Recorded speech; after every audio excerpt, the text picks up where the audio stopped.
today. My name is Tina Mazzacane. I'm the K-12 Mathematics Coordinator at the Virginia Department of Education. We are happy to have you here for our Addressing Unfinished Learning in Elementary Mathematics webinar. It is part of a fall series of webinars that the Virginia Department of Education will be sponsoring. So this is the first in that series, and we're happy to have you here today. As we get started, we would love to have your cameras on, but we want you to be comfortable. So please do what makes you most comfortable as you join us today. We will be utilizing the chat feature in the Zoom platform. So please check the chat. We'll be sharing different links and such as we go through the presentation. At any point, if you have any questions, please post them in the chat. We will stop and certainly answer questions as we go along, and we'll have some time at the end to answer your questions as well. So today we're going to do a little bit about learning loss versus bridging to new learning. So what does it mean to actually bridge to new learning? And then we'll talk a little bit about how we bridge from unfinished learning to new learning and some of those ideas. We'll talk a little bit about just-in-time instruction and what we mean by that. And then we'll follow up with some resources that, and we'll be doing that probably all the way throughout, but there'll be quite a few different resources that we'll be presenting to you today. And hopefully they'll be of help to you as you plan for the upcoming school year. So we know that this is on your mind, as it has been certainly on ours, is how are we going to address some of the unfinished learning that we know students are going to be coming to us this coming school year, having either not experienced to the full extent some of the learning that we hoped they would have experienced that previous school year that we know they're going to need for math in this upcoming year, or even just content that the teacher last year just did not get to just because of the pandemic and the situation some of our school divisions have been in terms of virtual learning or hybrid learning. So Kristen is going to share in the chat a link to a Padlet, and this is a platform that you can use to easily click in there and just share some of your thoughts about what are you doing to address unfinished learning for the 2021-2022 school year. So we'll give you a couple minutes to click on the link and try and get into that and see if you can share some of your thoughts.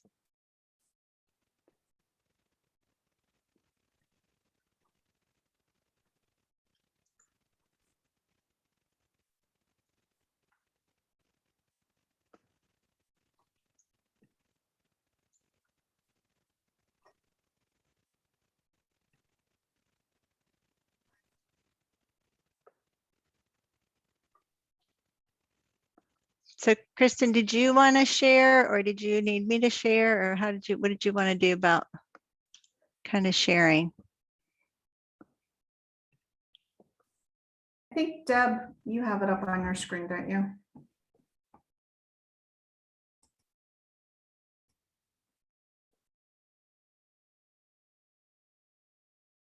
Actually, I think I might have accidentally put the yesterday's link into the chat. It doesn't look like anybody has clicked in there. Let me try. Let me give you guys another link. I apologize. I think I accidentally gave you guys yesterday's. Let's try this next one. Actually, no, I did give the August 12th one. I'm not sure why it's not working. We might need to ask people to put their thoughts in the chat. Okay, so yep, plan B. There's always has to be a plan B when you're a teacher, right? So since the Padlet isn't working, if you could just put into the chat what you're planning for addressing unfinished learning for next year.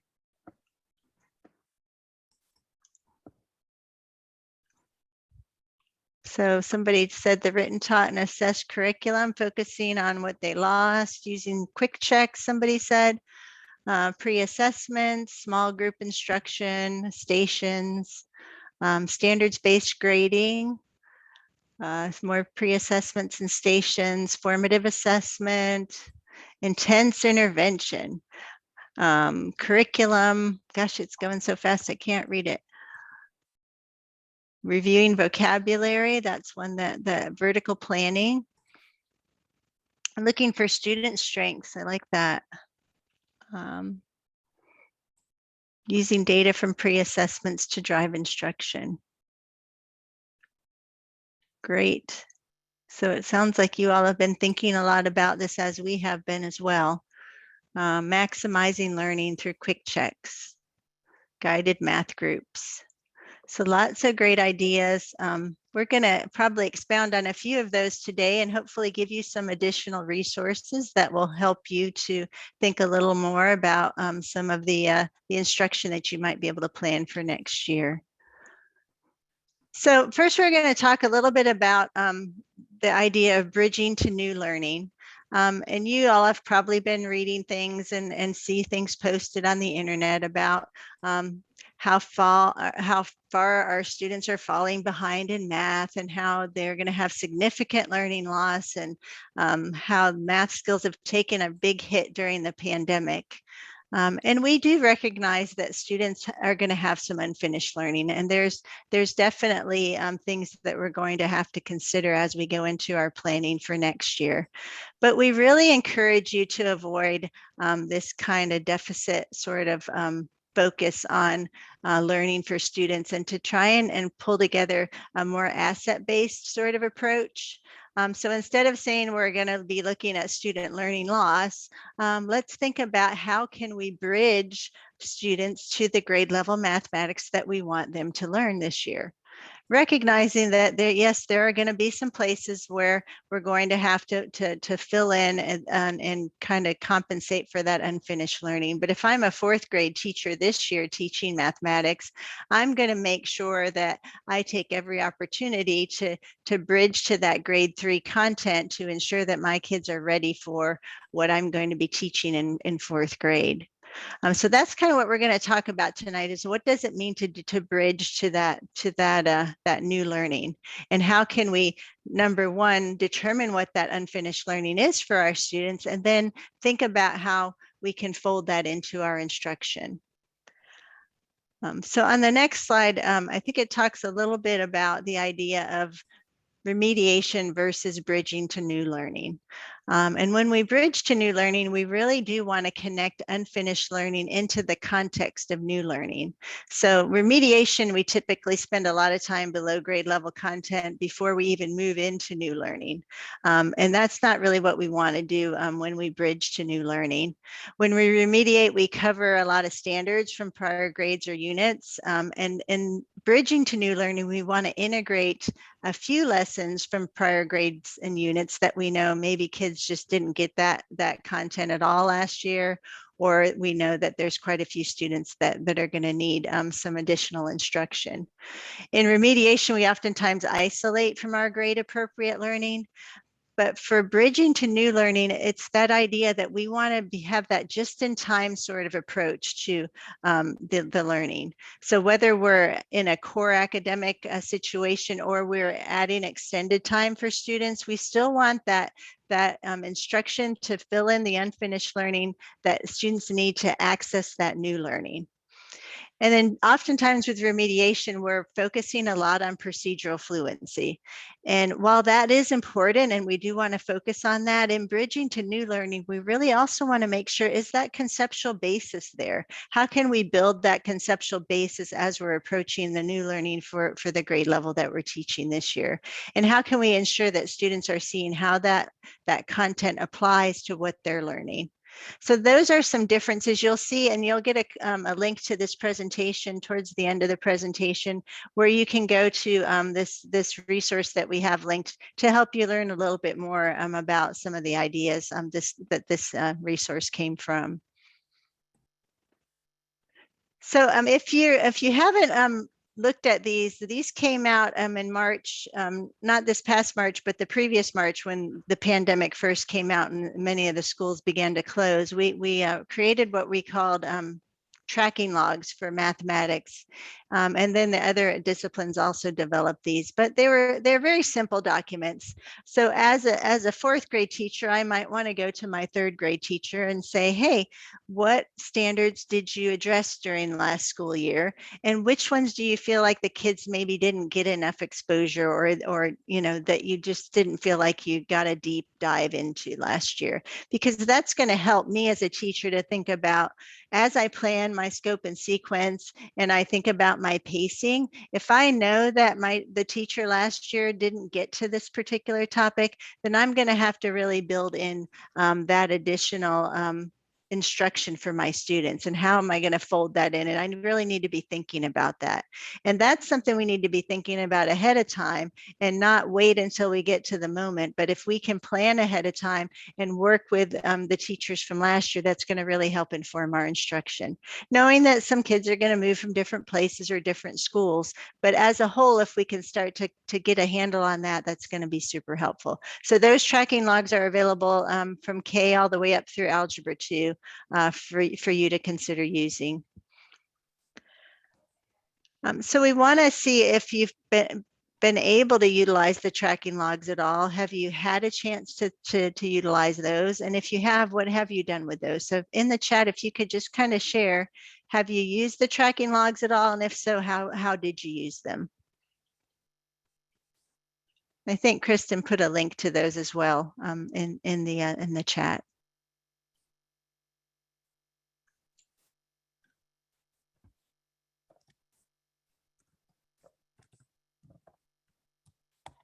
So Don said they used them for summer school for kindergartners to see what they may have needed to touch on. Filled them out as a grade level at the end of last year, Heather said. Amanda said you used them for students attending summer school to see which skills were covered and which were only touched on. Sarah said they used them to prepare for this year's pacing. Great, Sarah. Hillary said they used them to see what skills are missing. Carrie said she hasn't used them, but she's eager to implement them. So it looks like a lot of you are taking a look at them and trying to utilize those. So that's great. Use them in collaborative weekly planning meetings. That's great, Brooks. That's a great idea. Thinking about how we modify our pacing. So, and thinking about sharing them with focus groups for planning for next year. So lots of great things, looking vertically at the curriculum. That's a good idea too. So we're happy that we can introduce you to this particular resource, and glad that some of you have already found it and are utilizing it. So I'm going to turn this over to Kristen. Kristen Williams is our Math and Special Education Specialist here at the Department of Education. And I believe, or it might be Deb that's going next. Who's going next? I always forget. You got it right this time. I did good. Mhm. And when you turn it over to Deb, will you make sure that you introduce her? Because I failed to do that at the beginning. Yes. I apologize. Thank I you. will definitely do that. So welcome everybody. So I'm going to talk a little bit more about this whole idea of bridging unfinished learning to new learning, because that's really how we want to think about this year. How can we bridge the learning that our students have already had and what they do know, their strength, the strengths that they have, how can we bridge that to where we're taking them this year? So I put a link in the chat box to our Virginia Learns page, and that will have a lot of links that we're going to be kind of referring to throughout the section.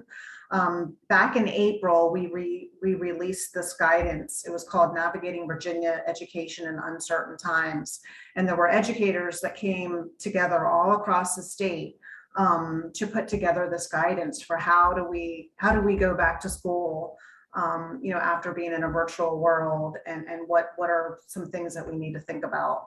So this guidance provides recommendations and really identifies resources and best practices when we're thinking about equity and curriculum. And it really has it really has a big focus on literacy and mathematics, including intervention strategies, what we need to think about for assessment, how we should analyze our data, and our social emotional health, which is also a really big consideration. So that page, that website link, I put in the chat box will take you to this document. So this is the front cover of it, and it was actually kind of an offshoot from our what we called our cube document, the Recover, Redesign, and Restart, which was created right after the initial closures in March of 2020. And it also includes, if you'll notice on that same page, it has a link to the our frequently asked questions, because as you know, things are changing every day in terms of what is going on with the pandemic. So that page is continuously being updated in terms of what, what are our frequently asked questions. You'll also notice as you go through the page that we have, these are actually called Bootstrap Boxes, of different information in the document. So the document is divided into these 8 sections, so you can get to different parts of the document quicker. But there's a section that includes data. They used a lot of stakeholder feedback throughout the state to come up with these recommendations. Something that was really kind of what was kind of in the forefront of everybody's minds as they were thinking about this guidance was equity, and it refers to some equity checkpoints and so forth. And then the black check mark is checkpoints in consideration for social emotional learning. This is a section that has a lot of good recommendations in terms of our students with disabilities and what we need to think about with their needs. There's a section on early childhood.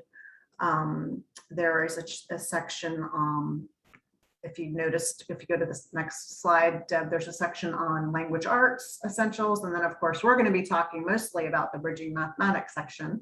And then there's some really good pieces that give us some good guidance in terms of technology, because obviously a lot has changed and improved in terms of our technology. And then there's also information about all the federal pandemic relief funding that's available.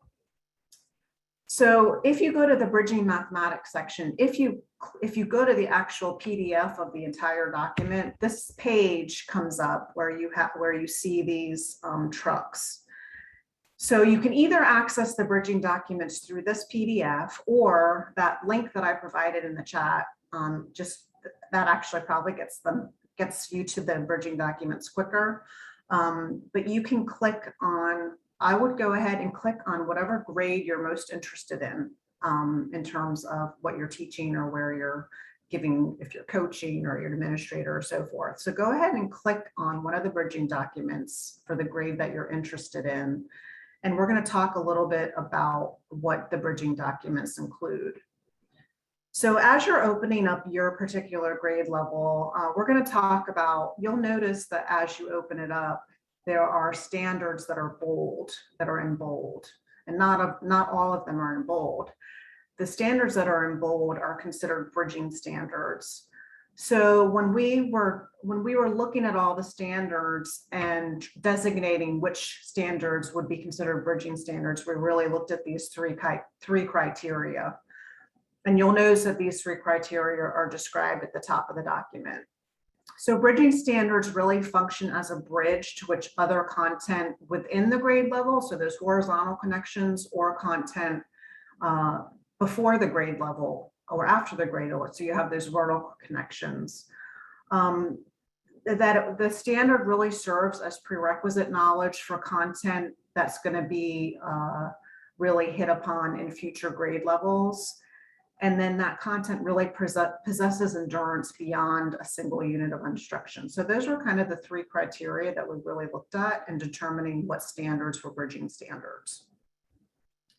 So hopefully you've all had a chance to open up one of the bridging documents. And this example on the screen is actually from grade 3. And you all are looking at different grade levels according to what your focus is. But the format of all the bridging documents are similar. So the first thing we want you to kind of think about is, what do you notice about the bridging documents?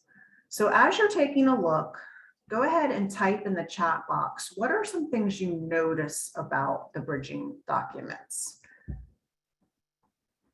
And I will kind of monitor the chat to see what you're noticing. We notice the color-coded connections. We notice the content focus areas, the prerequisite knowledge. They're linked to the quick text, well organized with links, the vertical alignment, hyperlinks to quick checks. Looking at the future connections. Let's see here, SOL numbers are similar for easier comparison. The vertical alignment with the quick checks. So yeah, you're all noticing some similar characteristics. It looks like we might have lost Deb.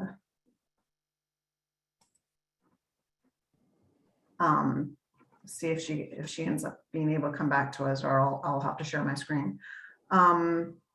Links to previous learning and future learning. All right, awesome. So now we want you to think about, so you kind of have entered your noticings. So what are you wondering about these? So probably a lot of you are familiar with this routine. What do you notice and what do you wonder? So as you look at these documents, what do you wonder about them?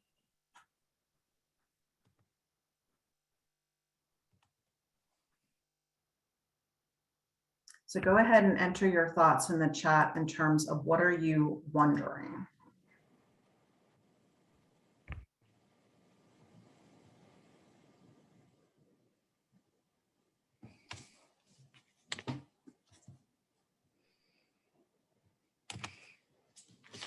Is anybody wondering anything about these documents?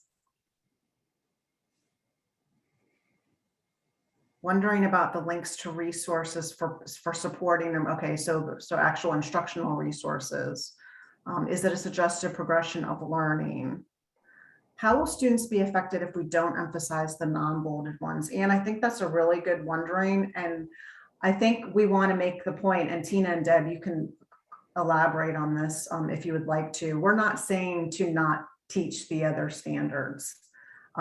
So we don't want you to think that you're just emphasizing the bridging standards and not worrying about the other ones. You are still teaching the other ones, but you're thinking about when you're talking about bridging standards, how can you make those connections to all of the content and really make sure that those bridging standards are connected to other content in your units, and that you're thinking about how they're going to affect where the students are coming from and where they're going to in their future learning. How to integrate them into planning. That's a great wondering. Are the bridging standards aligned with the testing blueprint is a question. And I would say that the answer to that would be kind of what Kristen already mentioned, is that the bridging standards aren't meant to exclude any content from being addressed. It's just to really think more about which content do we want to be sure that we emphasize and connect with other content. So I don't think that it has any impact on assessment. So your blueprints would be still valid. Mm-hmm. Clara had a good question in terms of how to tie the standards and write appropriate goals for IEPs. And I think that's a really good question, Tara, because when you're writing your math goals for your students who need math goals that have IEPs, of course, you're basing them on what their needs are and what their strengths and their weaknesses are. But again, if you're looking at these bridging standards and you need to kind of prioritize what you are working on with your students, that will kind of help you think about which areas you might want to focus on for the IEP. Kristen, I saw two questions that really stuck out for me that I think we'll be able to address during our session today, which is really great. There'll be a time a little later on, Sharon, where we can talk about the best ways to utilize some of these resources, either as classroom teachers or as leaders as math coaches or math specialists. Later in our session. So that'll be a great time as we're exploring some of the resources that aren't as familiar to you. You'll be able to talk with others about that. So I loved that Karen Duff is already thinking about how to link some of the earlier skills from the previous grade level to the grade level content being taught now. That's a large focus of our session today. So we hope that you'll be able to get a lot from that. Yes. So speaking of which, that's kind of our whole goal, is to kind of help everybody think about how can we use these documents, how can we use these resources to really be strategic in our planning for the school year, because we know that just like last year, it's an unprecedented school year again. So how can we kind of get the most bang for our buck in terms of being strategic with our planning? So we thought maybe the best way to kind of give everybody some ideas is to actually kind of put ourselves in the place of a teacher and what we would think about as a teacher as we're planning. So I'm going to pretend that I'm a fourth grade teacher, and I'm actually getting ready to teach equivalent fractions. I'm getting ready to do a unit on equivalent fractions. So when I look at this bridging document, I look at the prerequisite skills, we can see that the prerequisite skills in third grade are all the 0.2s, so 3.2a, b, and c. And when I look at 3.2b, 3.2b has to do with representing fractions as quantity and modeling fractions and mixed numbers. Well, obviously, a student has to really have a good grasp of modeling fractions and mixed numbers before determining whether they're equivalent. So it's really important for me to know before I start my unit on 4.2b where my students are in terms of modeling fractions as quantities. So I really need to take a pulse check and formatively, not formatively, so actually pre-assess what are my students coming with in terms of the third grade skills. So when I click on 3.2b in the bridging document, that actually takes me to the quick check for 3.2b. And I can see 3.2b is representing fractions and mixed numbers with models and symbols. So I really want to see what my students are coming to me with in terms of their representing fractions and mixed numbers with models and symbols. So Deb is going to kind of take us through the process of what you might do as a fourth grade teacher thinking about this instruction.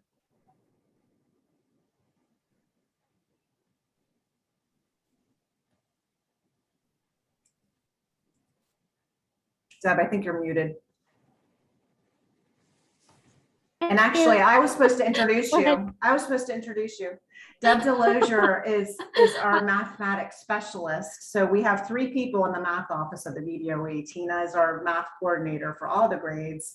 I'm the math and special ed specialist, and my main focus is the middle school grades, and then Deb is our elementary expert. So that's why she's going to kind of go through the elementary process with you. So it's great to be here with you today, and we thank you for taking the time to join us. We're going to take a little time to dig deeper into utilizing the quick check and give some examples of ways that we've seen teachers utilizing them. And we know we've kind of, for some people, we've been beating this drum about quick checks, but we think that they will definitely serve as one way that will help you to bridge prior grade level content to the current grade level content. And we've made sure to include some new ideas and new strategies that we think will be helpful to you. So let's go ahead and move forward. Many of you utilize, before I start that, many of you utilize math routines in your classrooms as a launch, right? And you use those often to formatively assess where your students are in terms of their current understanding, and also sometimes to link to prior knowledge. So one of those routines that many of you are familiar with is the which one doesn't belong. And to prepare you to utilize or to participate with the which one doesn't belong exercise that we're going to do in just a moment, we want you to be able to utilize the Annotate tool. So if you look at the top of your screen, you should see a little green strip that says Deb Delosier is sharing her screen. And just to the right of that, you will see view options. So if you click on that little arrow there, view options, and go down and click on annotate, you're going to see a strip that will allow you to, see some little stamps and things like that. So Karen, I can see that you found it already. And so what we're going to ask you to do is utilize the annotate feature. to decide which of the following does not belong and put a little stamp on whichever picture you feel doesn't belong. So Jan just put her star, Denise put hers. I can see others adding theirs. So go ahead and add a symbol or something that lets us know which one you feel doesn't belong.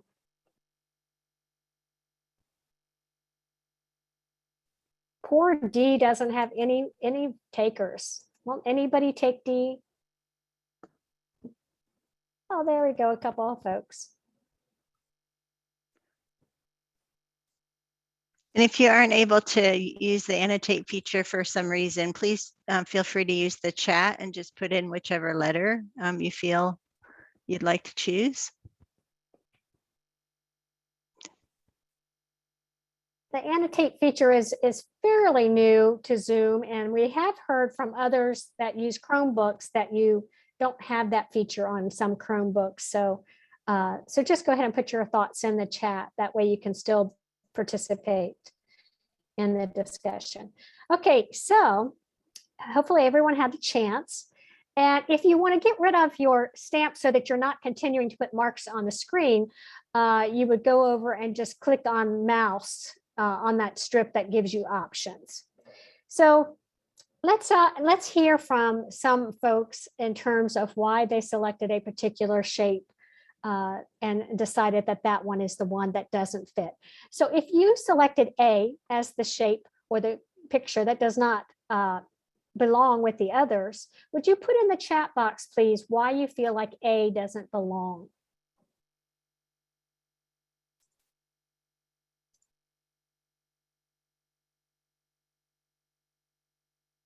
Some people have changed their mind.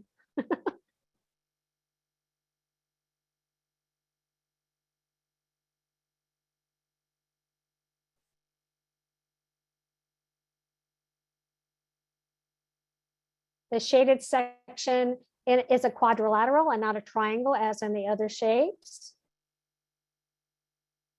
I selected this because it's the only one that that's not in the shape of a triangle. Okay, so we're talking about A right now. So let me go down to the A, folks.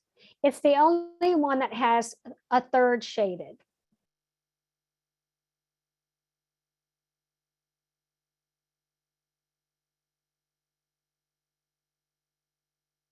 So Audrey and others, are there other shapes represented that have a third shaded?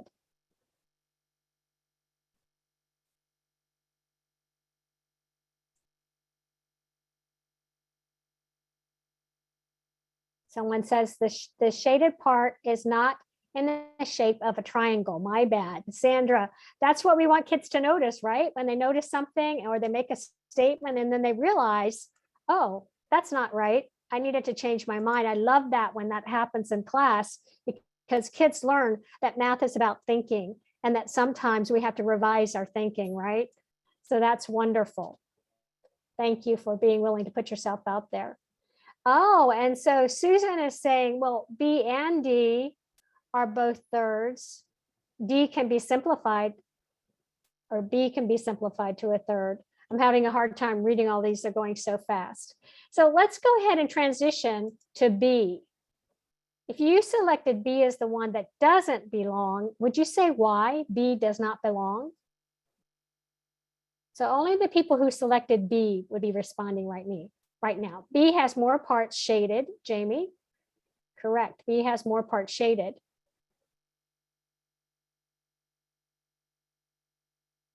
It's not a triangle. There are 2 parts shaded where all the other shapes only have 1, right? It has 6 sides. It's the only shape with 6 sides.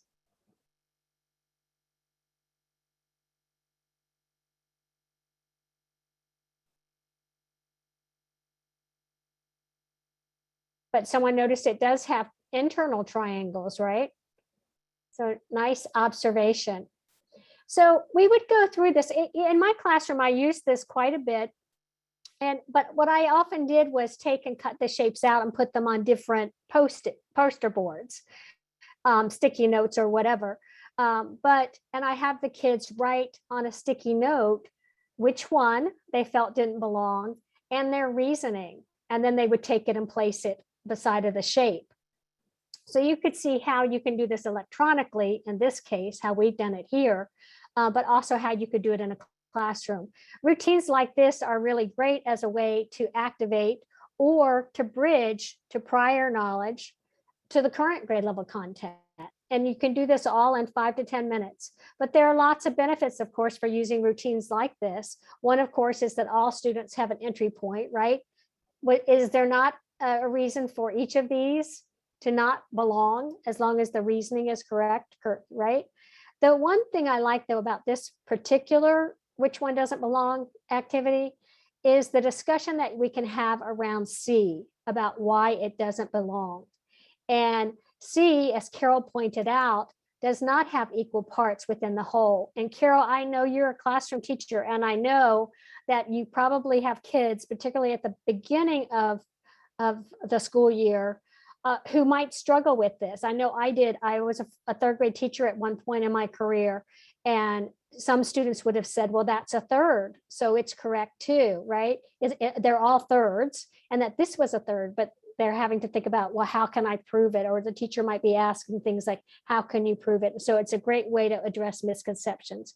Oftentimes, a number talk or a routine such as this will allow for great discussions around vocabulary and a chance for the teacher to address any misconceptions that students typically have, in this case around fractions. So when you get the link to this, to the entire PowerPoint that we're sharing today, the link that I've included for which one doesn't belong actually takes you to the fraction which one doesn't belong, where there are lots of fraction examples that you can utilize in your classroom.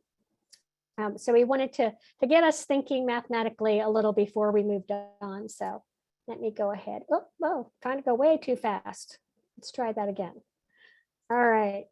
So now we'll take some time to step back into the use of quick checks as a tool for determining student understanding.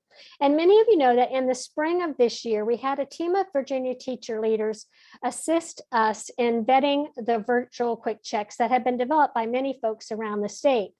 And those vetted virtual quick checks are now available, and Kristen is going to put that link in the chat.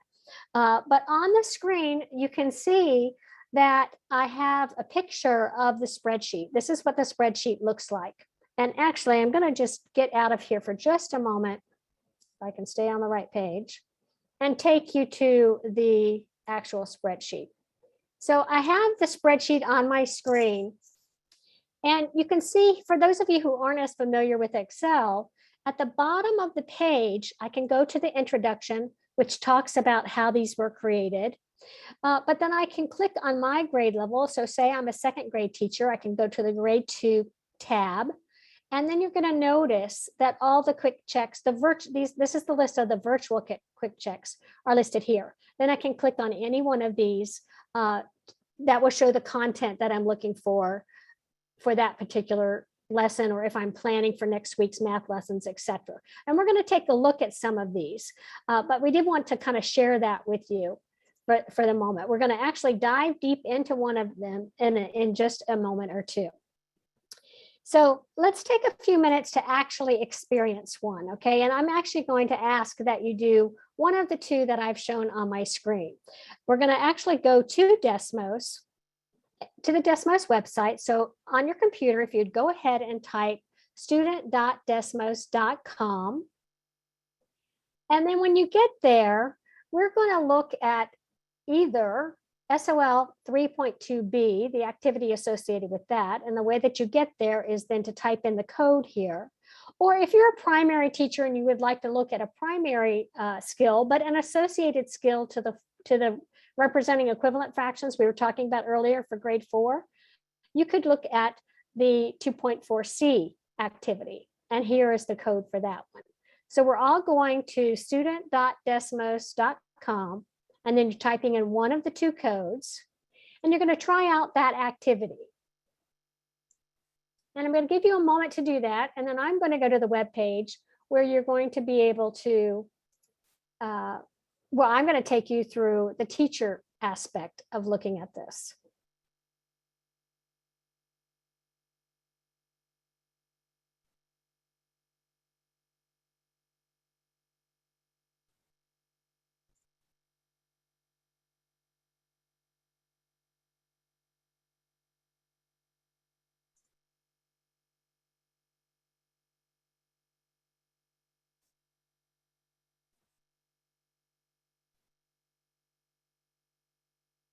I'm going to be quiet for just a moment or so that you can work your way through this particular virtual quick check.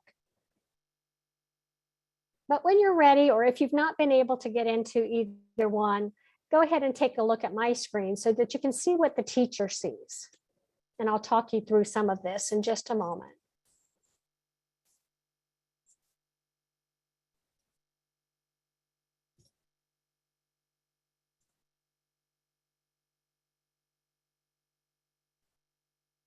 I put the code back up on the screen so those who might be struggling could see that.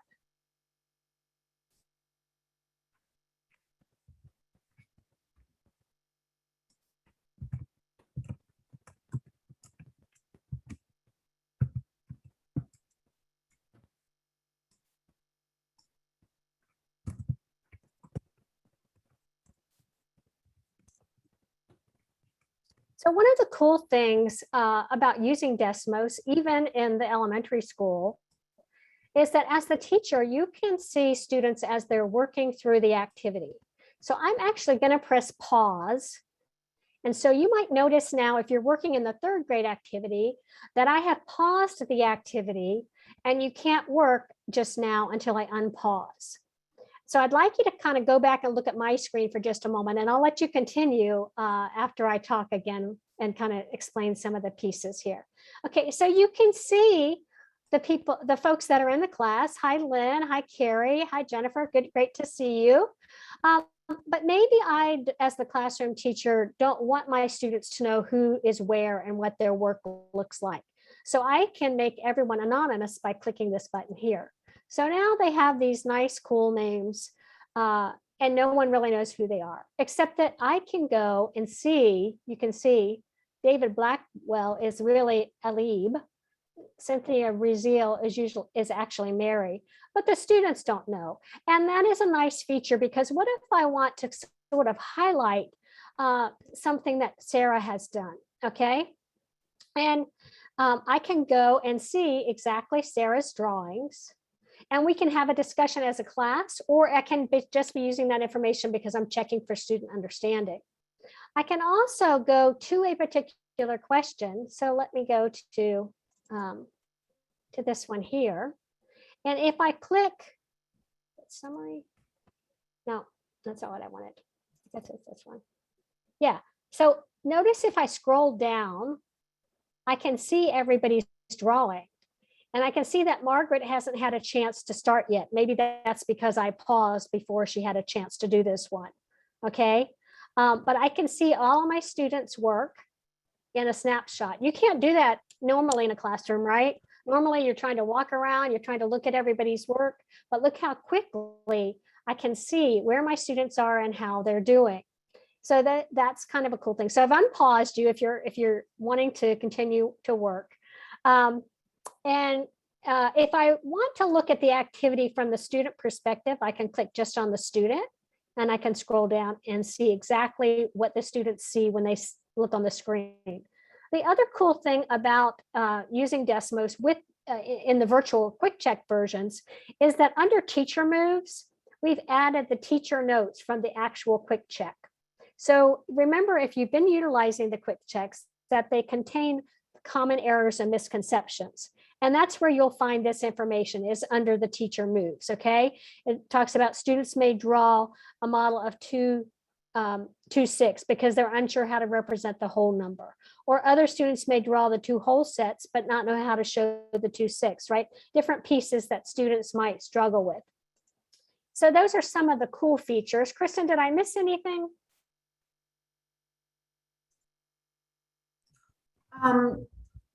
I'm not sure if you mentioned this or not. The other neat thing about it is you can, after your class is finished, and say you didn't have a chance to look at how everybody did or look at their work and so forth, you can go back to the teacher dashboard and it saves all the work. Which I think is a really nice benefit as well, especially when you're thinking about your planning for small groups and who needs what in terms of instruction. Thank you for bringing it up, because it was interesting, because this morning I went back to look and I said to from yesterday's session, and I said to myself, why were there only 75 people there? And then I remember that I had given 2 choices. And so there were 60 some people or so in the second grade version, but I could go back and see the work that everyone had done. So it's really nice. And so, you know, sometimes I think as elementary teachers, we think that the Desmos is just about the calculators, because that's how we initially heard about it, if you recall. But now we recognize that it has so much to offer us instructionally as we work with our students. So we wanted to be sure to kind of give you that opportunity to explore it if you've not had a chance to explore it before. And on the slide that you're seeing now, it's just really showing you some of those components that we talked about. The making the students anonymous, being able to observe student work, using the pause feature. You might want to pause so you can have a conversation with students before they move on. There's also a way that you can stop. You can say, I want them to do activities 1 and 2, and then I want them to stop until I release the rest. So, so those are all really nice features and ways that you can utilize that. So I was looking for this slide earlier, and I guess I didn't put it in both places, but this is a reminder of how to use the Annotate feature, because we're going to ask you to reflect on the virtual quick check experience and some of your favorite pieces. So remember, at the top of your screen, you should be seeing you are viewing Deb Delozier's screen. And then under view options, if you go to Annotate, you should be able to go to a stamp, and we would like you to select 1 or 2 of your favorite aspects or favorite things about Desmos, now that you've actually had a chance to explore it more. And again, if you don't have the Annotate feature, please add your ideas or your thoughts in the chat. We'd appreciate that.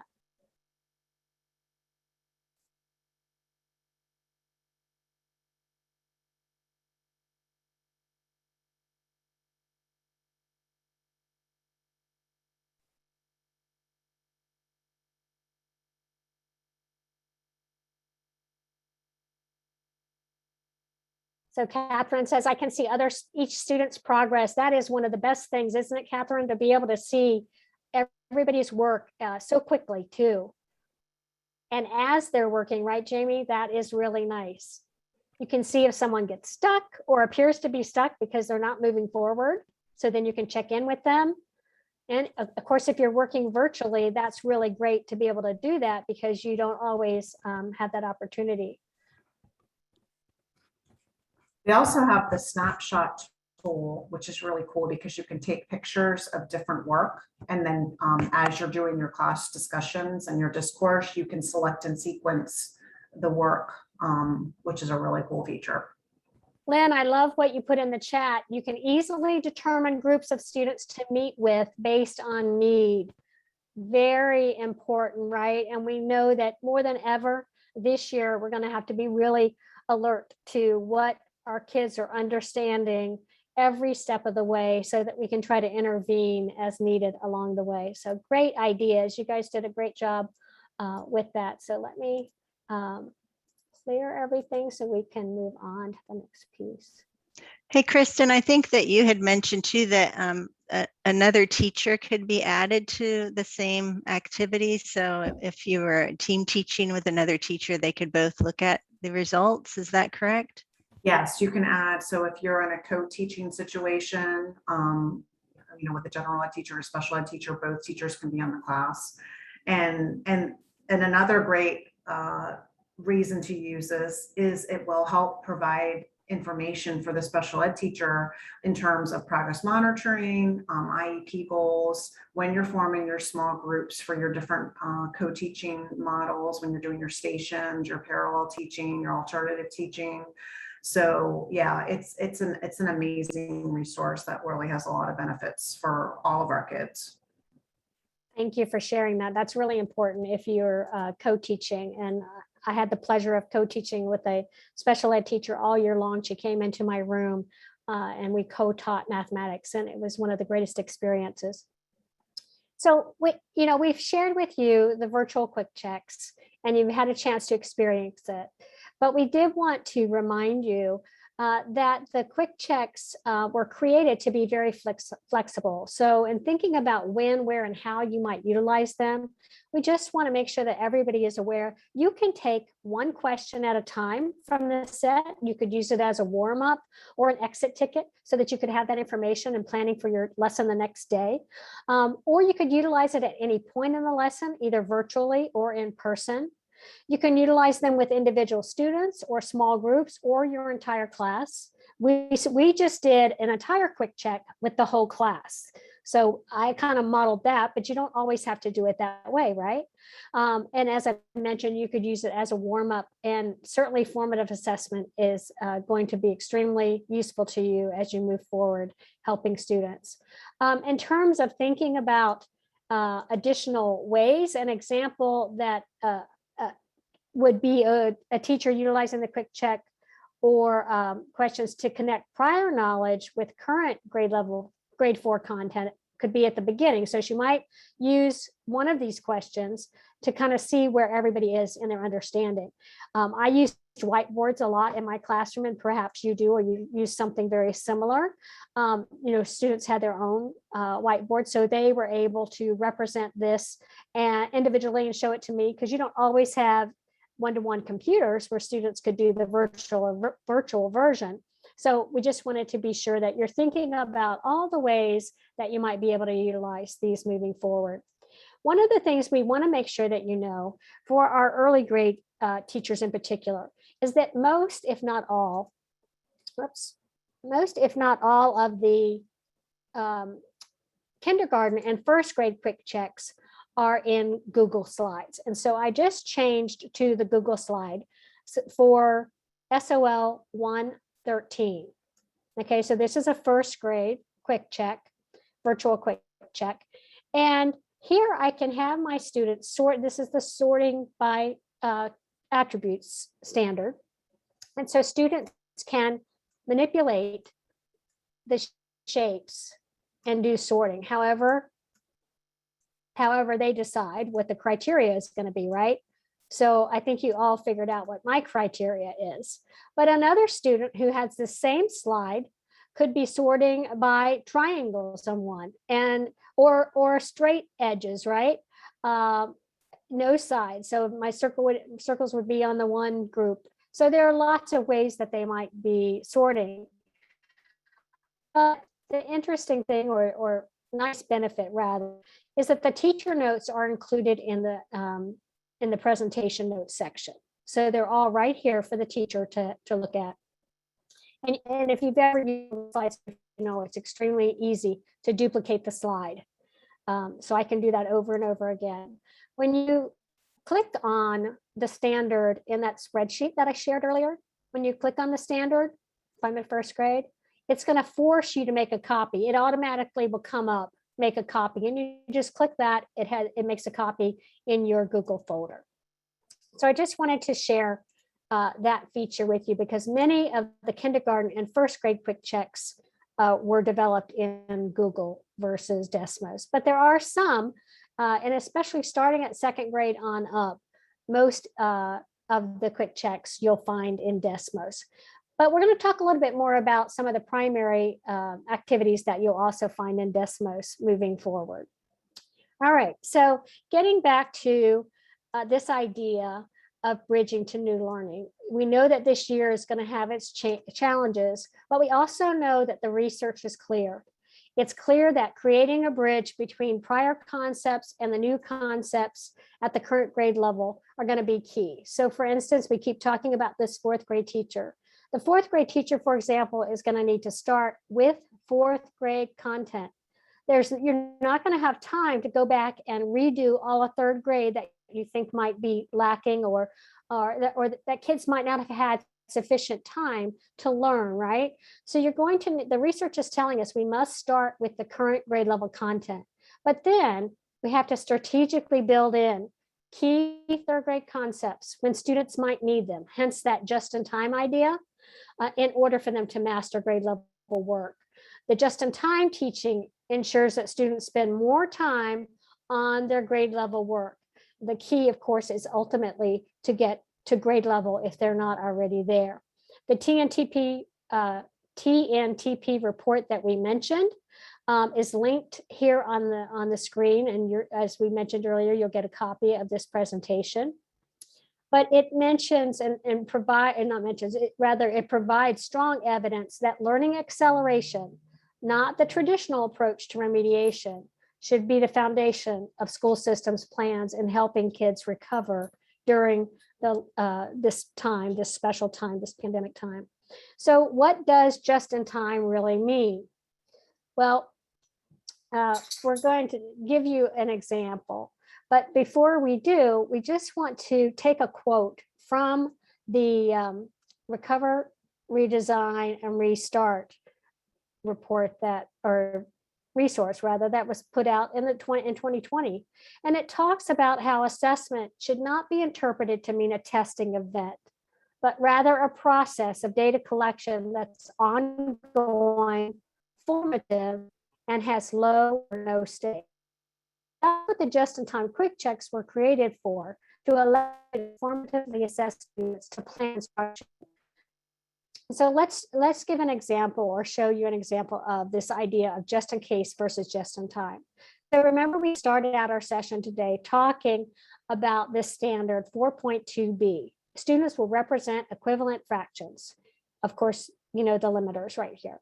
So an example of just in case instruction would be Mr. Ross. He includes a reteaching lesson on representing fractions with models and symbols as part of 3.2b. He uses up an entire class block time to teach a lesson that most of his students may already understand. Where we have Mrs. Gillis, she's getting ready to teach the same standard, representing equivalent fractions, 4.2b. Instead, she identifies the students who haven't finished learning by implementing a quick check of content from 3.2b, maybe the one we just looked at, right? Prior to introducing representing equivalent fractions. She wanted to know what understanding her students have of representing fractions before she goes into talking about equivalencies. But she was able to use up just 10 minutes of her class. She may have even utilized the routine that we tried earlier. So we know that the quick checks will be helpful to us in identifying and supporting prerequisite learning that really pinpoints what students are currently learning in class. We also know that they are helpful in helping us to consider those most common student errors and misconceptions. They'll help us plan for instruction, and they quickly assess newly taught content. So I could use them to see where students are in the current grade level content. They also quickly help us to identify links to the resources that support that current grade level. So we'll show you that in just a moment in case you've not seen those resources. But they really were not intended to be used as a pre-assessment for a unit, semester, or course. So I wouldn't pull all the fraction quick checks together and give that to my students as a pre-assessment before I teach my fraction unit, right? And they're not really meant to be practice SOL test items. They aren't even written that way in many cases. They were meant to be formative assessments. So they weren't really meant as a practice test. They're not really meant to be put together all these questions for independent learning or to be graded. We really think that the best way to utilize these is for you to utilize them in understanding where students' understanding is. What strengths do they have? Where do they still need to grow? And then they definitely were not meant as a tool for determining course placement. So I wouldn't use the fifth grade set to determine whether a fourth grader should be advanced to fifth grade mathematics or anything like that. So we wanted to remind you of the great uses. And now we want to take a moment to give a poll and ask you, to what extent were you able to utilize the quick checks during this last school year? And so you're going to have the opportunity to pick several answers. And I believe you're seeing the poll Is that right, Kristen? Yeah, okay, everybody started, so you're seeing it. Yes. So click it's in. all, thank you. Click all that apply. So you've used it perhaps as a pre-assessment to assess prerequisite skills. Maybe you've used it as a formative assessment to assess current grade level skills, or you've used it during planning for instruction. Or perhaps you're new to quick checks and you just haven't had a chance to use them yet. That's okay too. If you let us know that, it will help us to know where to go as we move forward and how to best meet your needs in the rest of the session. We have about 60% participation so far, so we'll give it another few seconds. Thank you, Kristen.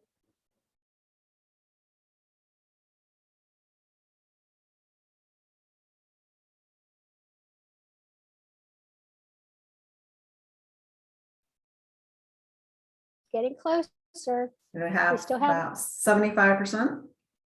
Yeah. We still have about 30 or 40 people who've not yet had a chance to answer.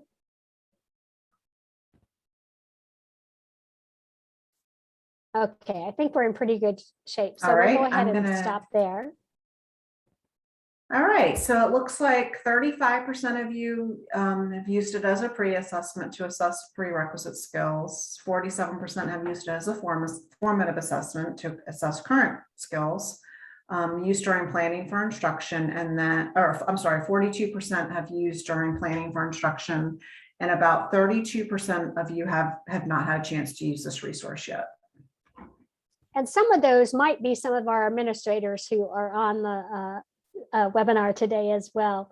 But it does help us to know, just like a pre-assessment you might give in your own classrooms.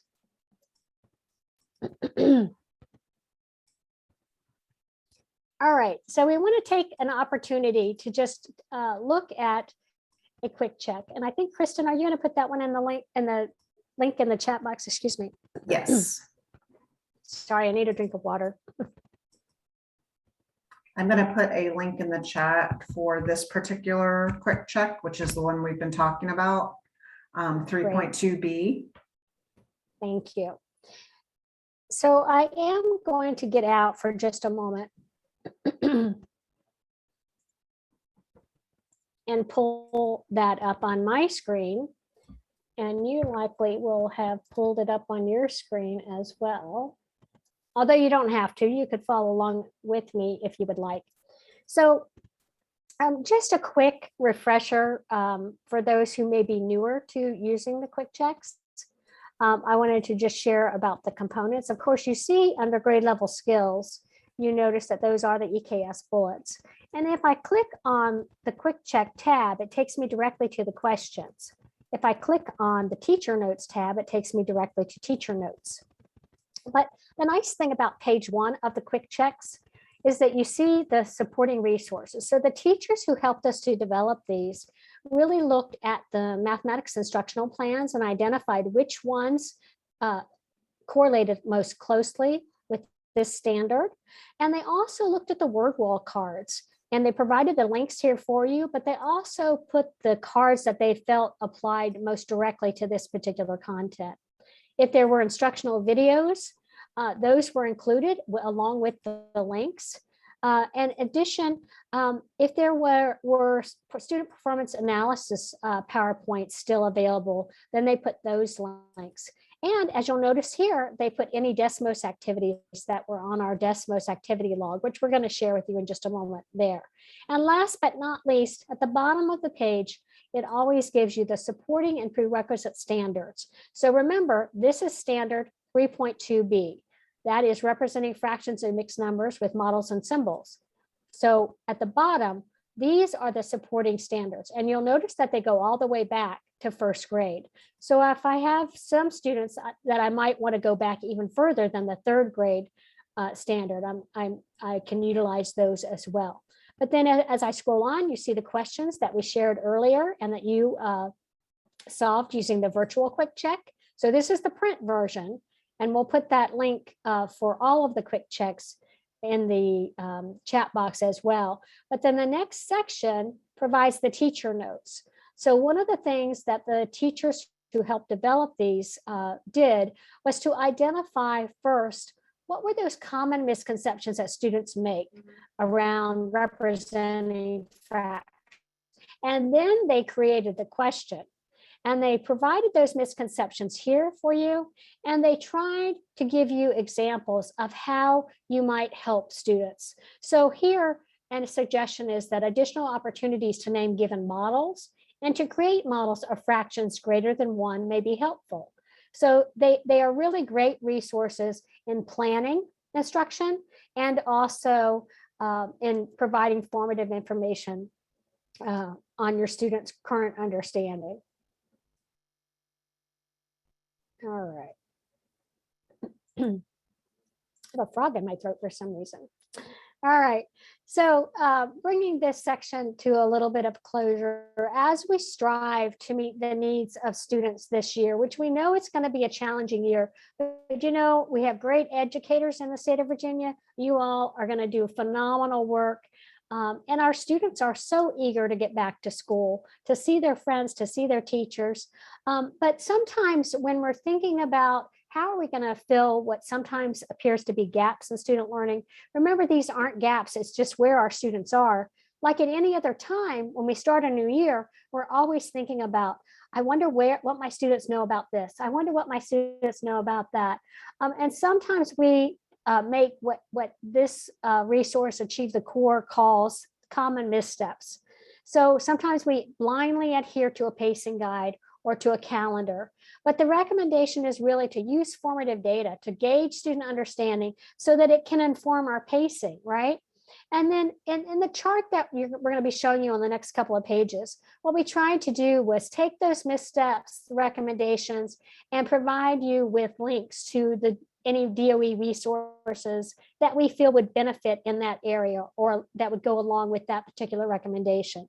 So another misstep that we often make is we stop instruction, like we see a problem and we stop instruction and we do a comprehensive review of third grade. So I'm a fourth grade teacher and I see that students are struggling in fraction. I'm going to stop everything. I'm going to go back and teach the third grade standards.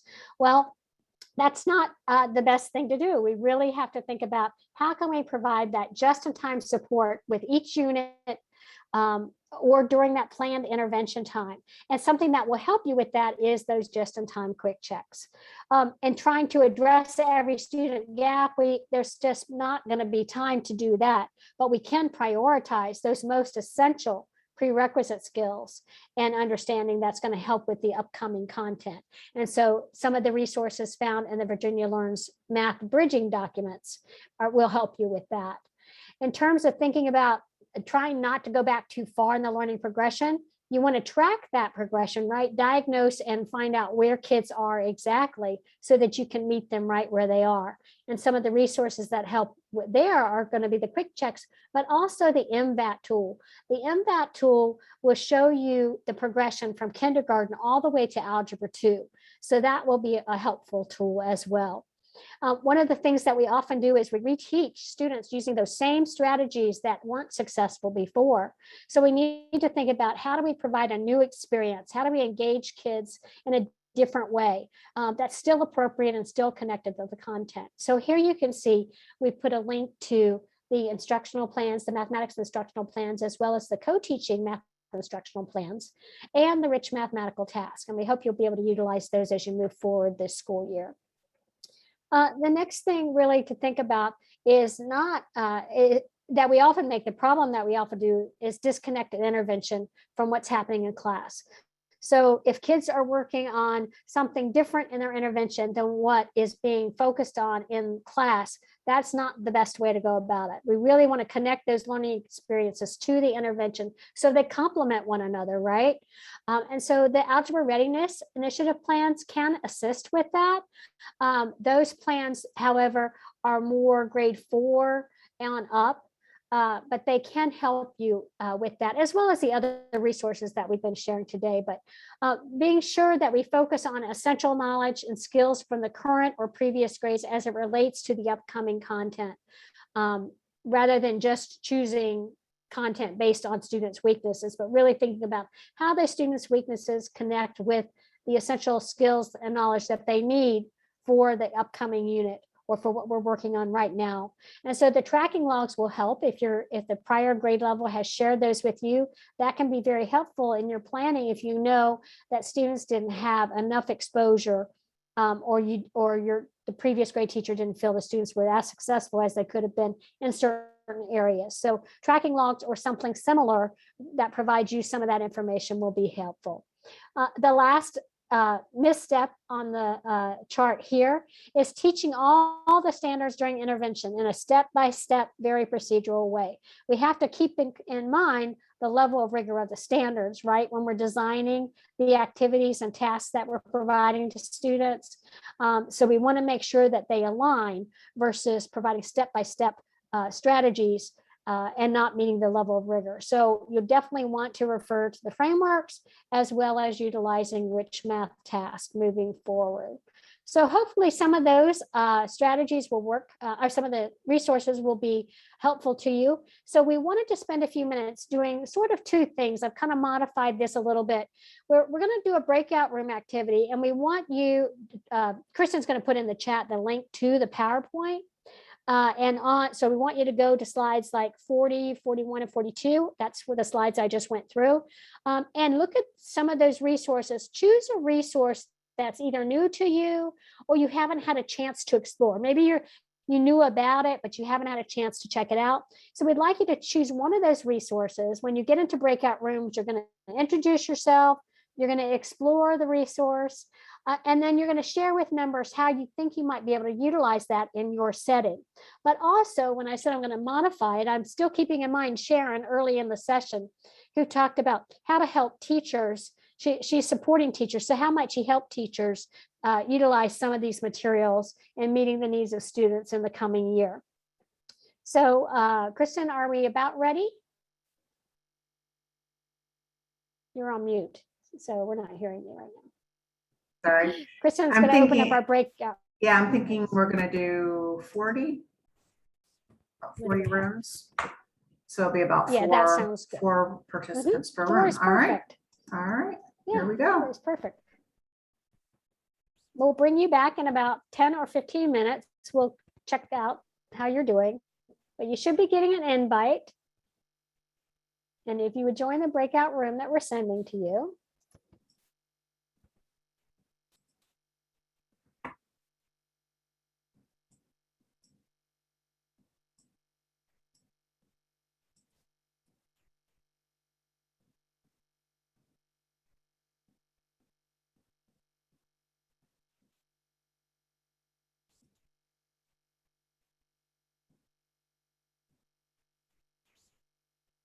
If you're still in the main room and you're having any trouble getting to your room, let us know and we can try to help.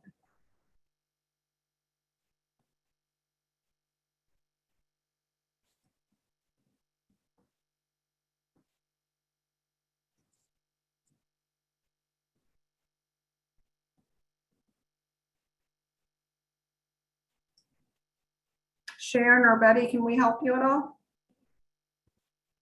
Did you find your rooms? They may have stepped away. Mm-hmm. I think I've been talking too much because my throat is dry.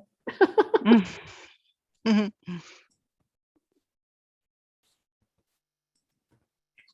Take us through the last stretch.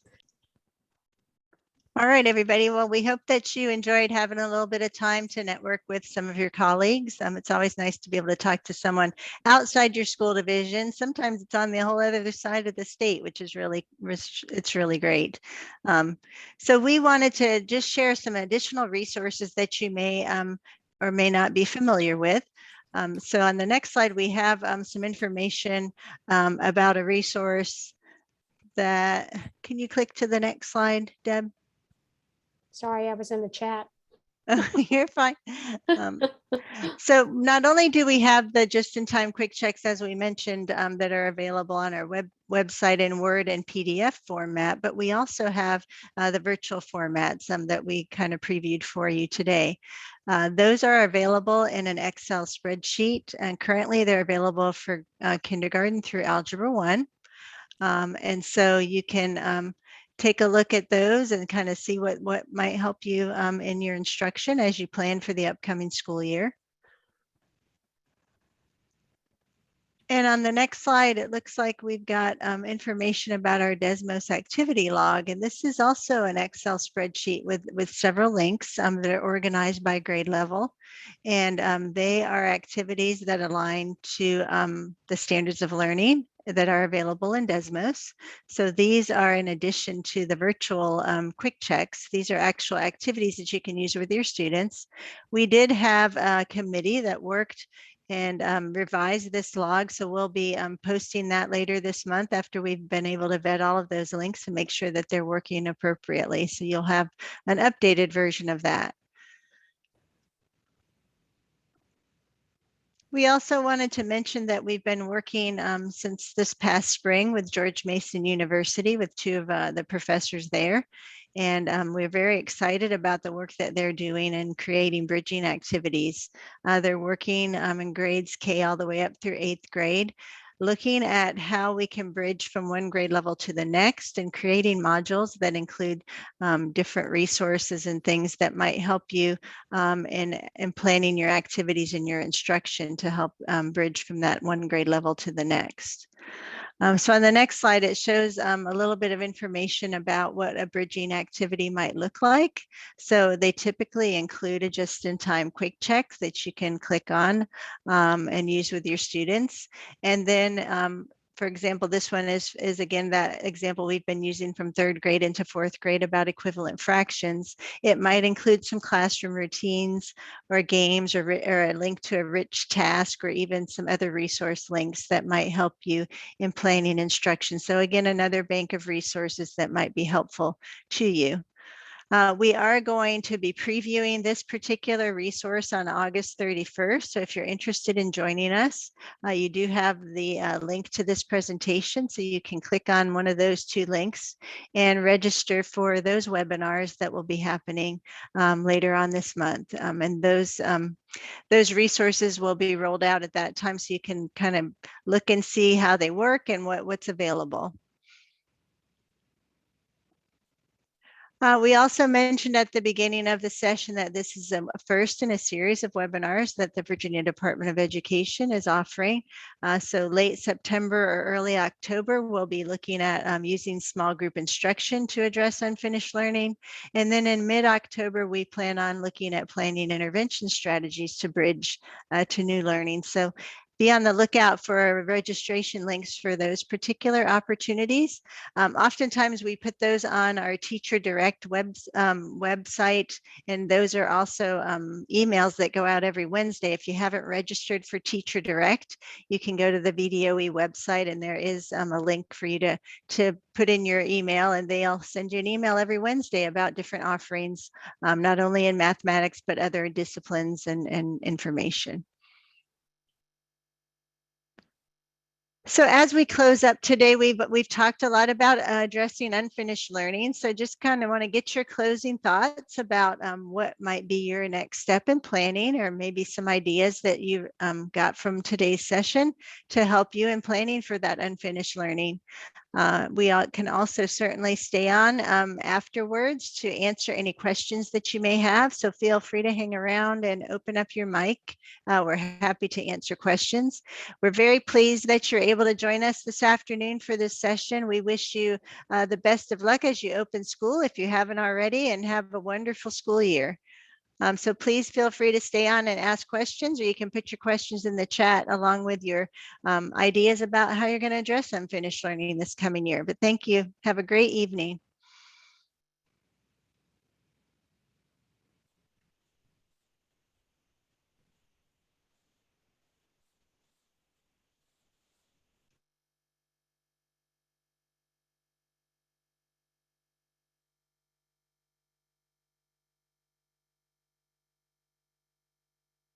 Kristen, would you put the link to the presentation again in the chat? Someone was asking me for that.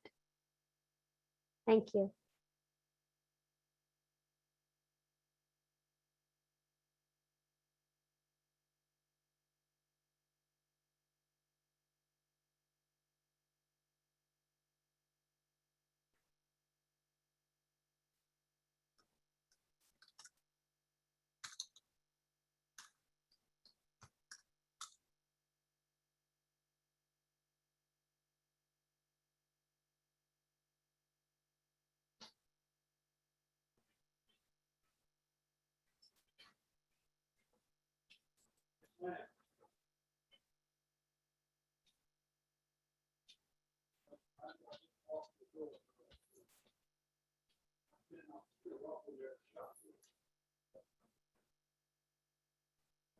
Okay, I don't hear any questions, so I guess I'm gonna sign off. Are we good? It looks like Alice had a question about certificates. So I do Alice, too. we I'm are sorry. not going to be sending out certificates